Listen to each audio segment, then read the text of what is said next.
ቅዱስ ዲሜጥሮስ በአሕዛብ ሀገር አደገና ለአቅመ አዳም ደረሰ። ሲደርስ ለማን ይዳሩት?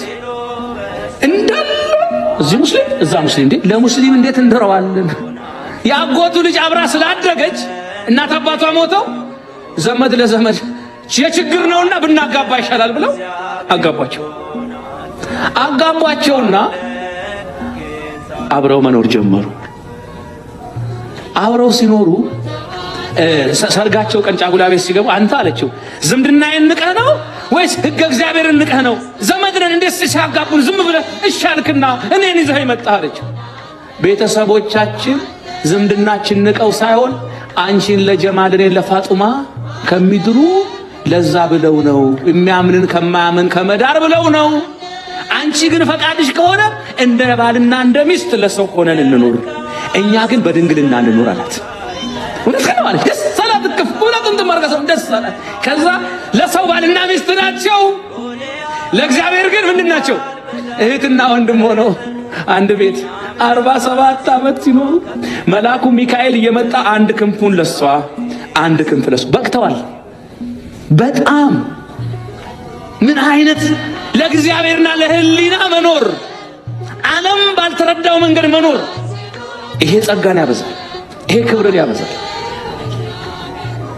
በዚህ ውስጥ ሲኖሩ የማርቆስ 16ኛ መንበር ላይ የተቀመጠ ዩሊያኖስ ወይም ዩሊዮስ የሚባለው ጳጳሳቸው ታመመ።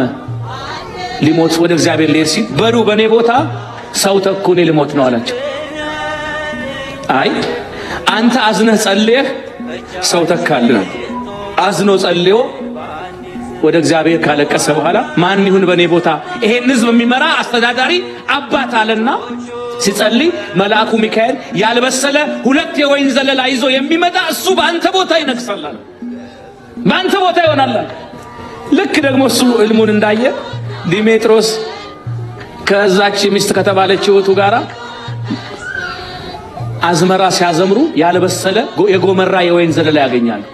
ይሄንማ እኛ አንበላውም፣ አባታችን ጋር ወስደን ቡራኬ እናገኝበታለን ብለው ይዘው መጡ። ይዘው ሲመጡ በህልሙ ያየው ነው።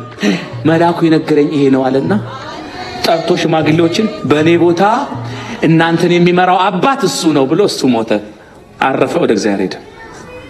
ተሰብስበው ሄዱና ወንበር ያለ አባት ብሎ አያድርም፣ ንገስብን እባክህ አባት ሆነ ምራን አሉት። እንዴ እኔ ባለ ሕግ ባለ ትዳር ነኝ፣ ወንበሩ ደግሞ የሚጠይቀው ለአገልግሎት የሚፋጠን እዛም የሚሄድ እኔ ሚስቴን ላስደስት ከሷ ጋር እሷ የምትለኝን እያረኩ ነው የምኖረው።